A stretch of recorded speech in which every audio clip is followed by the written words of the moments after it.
Yes, hello, and welcome to this latest episode of Edie's Susty Talks on the Edie Extra channel. You're listening to the voice of Edie's content editor, Sarah George, and I'm delighted to be joined on a call from Denmark, I believe, by Kim Hedegaard, who is CEO of Power to X at Topsoe. Kim, thank you so much for your time. How are you? Sarah, thank you very much for the invitation. It's an absolute pleasure. Doing fine. Is it as cold in Denmark as it is in the UK at the moment? I actually think UK is a bit colder at the moment than Denmark is, but it is a classical winter in Denmark. Yeah, I guess there's a first time for everything. Absolutely, absolutely. So thank you so much for taking the time out of your day. It's been great in preparing for this call to learn a bit more about Topsoe. So could you introduce the company for our listeners' benefit? I'll try to make it short, Sarah. It's difficult to comprise almost 85 years of history into a short description, but I'll try. So Topsoe is a plus 85-year-old company. What we are really, really good at is catalysis. So we understand surface science and chemistry, which basically means, if you want to translate that, we're able to transform molecules or energy states. That's where we come from as an entity. We've been working extensively in the oil and gas sector, in various different chemical sectors, ammonia, methanol, DME, but also clean air. And when you are a deep tech company like Topsoe, you will naturally find a lot of, you could say, technologies or business areas in the fringe of what you do.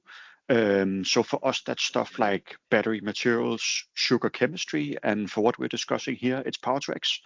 So we have developed within the last 20 years a proprietary high temperature electrolysis technology that we have now commercialized and that we are offering to the market as part of our complete PTX offering, which means that what Topsoe is able to do, if we take the PTX space, we're basically able to convert electrons into basically any kind of molecule you can dream of.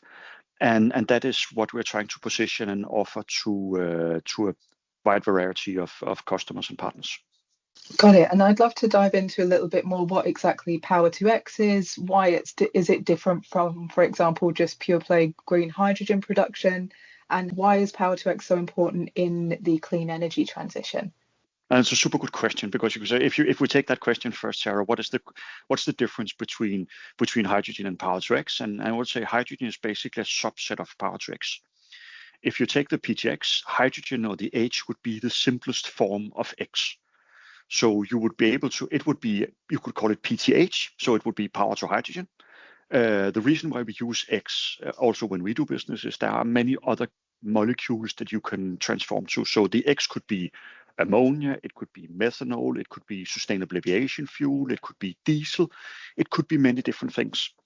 And for us, I think that's the key message, that all these different molecules will have an application. In some industries, hydrogen will be the right energy carrier of the right molecule. In some industries, due to the nature of hydrogen and its ability to store and move energy, hydrogen may not be the right molecule. There are also areas where you would like to get a carbon molecule into the mix, which again obviously renders hydrogen not the right solution. So I wouldn't say that hydrogen is right or wrong. Hydrogen is one among many different molecules that are interesting in the PTX space. Got it. Coming from someone that has no chemical or engineering base, this is absolutely fascinating. And that is it. It very, very quickly turns into a chemistry lesson when we talk about PTX, because it is this marriage between the classical power grid and chemistry. And I think that's another way of perceiving or looking at PTX. It's, if you take two different energy clusters being molecules and electrons, PTX is that bridge between these two different things. So you can transform energy in those two directions. Got it. And you mentioned that the company is, as you say, like a legacy company, a company with a lot of history. So how long have you been working in Power to X, and realistically, how mature is Power to X at the moment?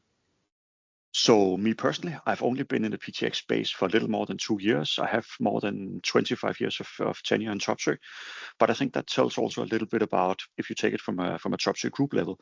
So the technologies and the solutions that we apply to this space, some of them are 80 years old or more than 80 years old, obviously modified to fit this particular space. Some of them are only 40 years old and modified to fit this particular space. And I think that's also a key message from us. These are not per se new technologies.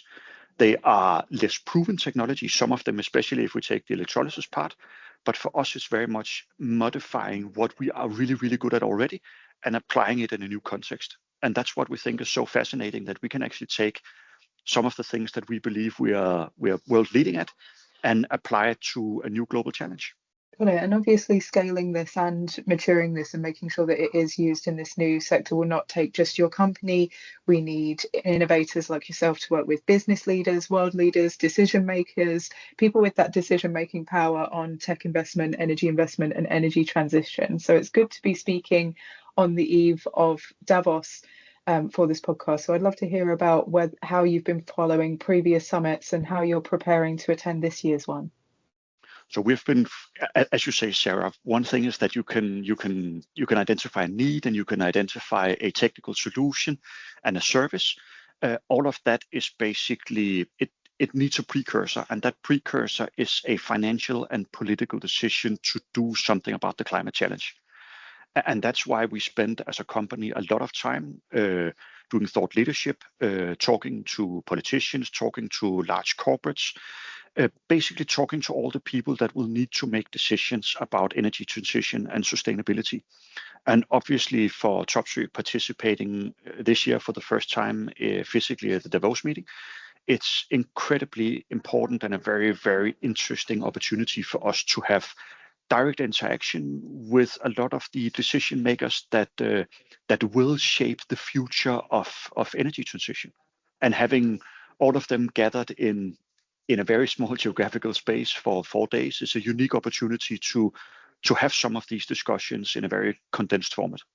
I can imagine, and I haven't had the pleasure of going myself, so I'm excited on your behalf to be going.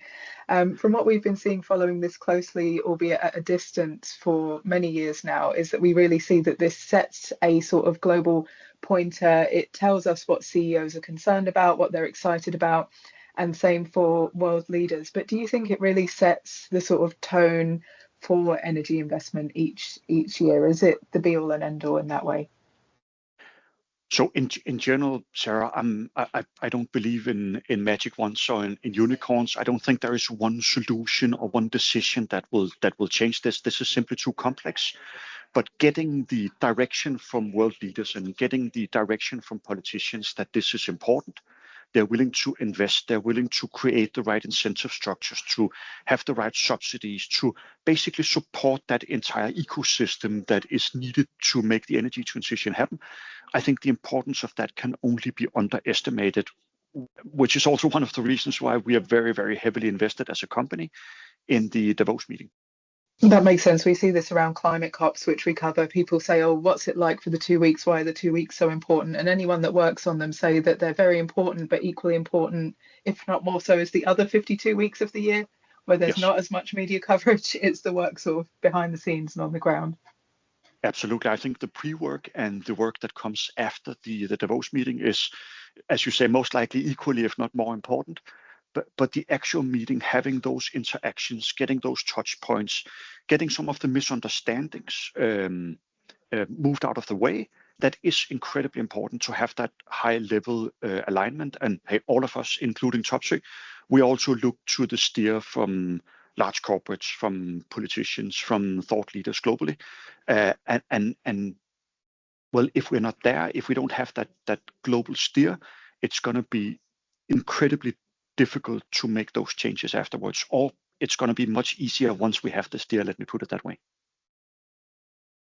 That makes complete sense. And I wanted to talk really about how you're preparing for this and the sort of conversations that you're seeing going into this. So it can be tricky to predict what will be talked about. But do you think that there'll be more of a focus on clean tech and climate this year than last? I'll be careful comparing last year with this year, but I do definitely see also with the early interactions that we have with a lot of the participants that there is a focus on at least discussing what is needed to get the energy transition off the ground. I think it's evident to everybody that if we go 2 or 3 years back, the hype around hydrogen or PTX in general, it had a much more, the pace was higher than it is today. It has slowed down. I think there has been some reality checks also in a number of sectors.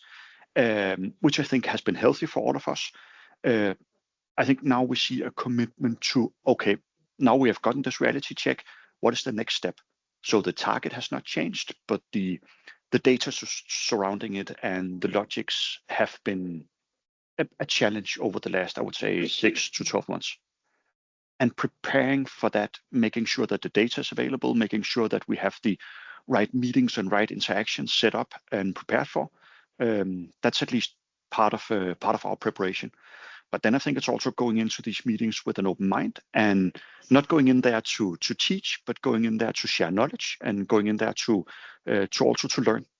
Probably the most important part, to get the perspectives of other companies that are in the process of decarbonization, of figuring out how do they modify their climate targets to fit the reality and the economic environment, and what can we do as a part in that ecosystem to support our customers.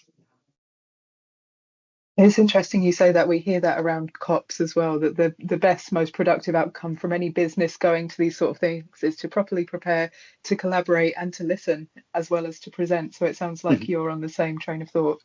Absolutely.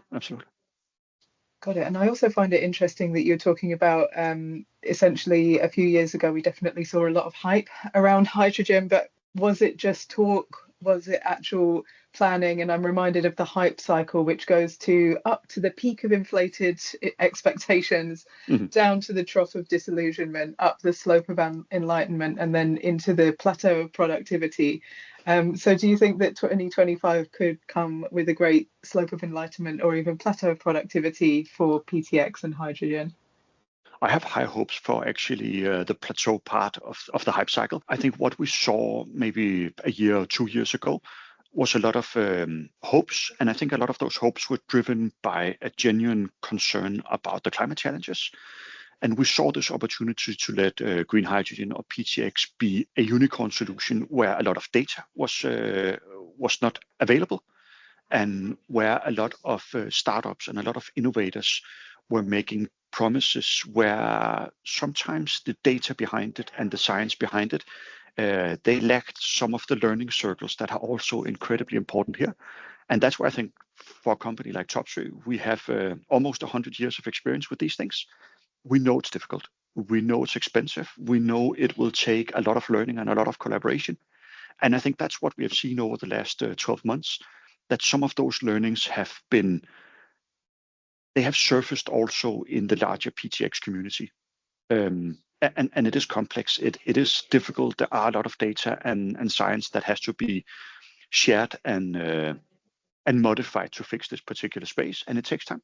I can imagine. And though we've talked there about the need for nuance and not just silver bullets, this has been, in my opinion, really exciting to talk to you. And I can feel that there is that hopefulness and that you've got a promising Davos ahead and promising year ahead. So, Kim, thank you for your time at this busy time of year, and all the best for your trip to Davos. Thank you very much, Sarah. It was an absolute pleasure.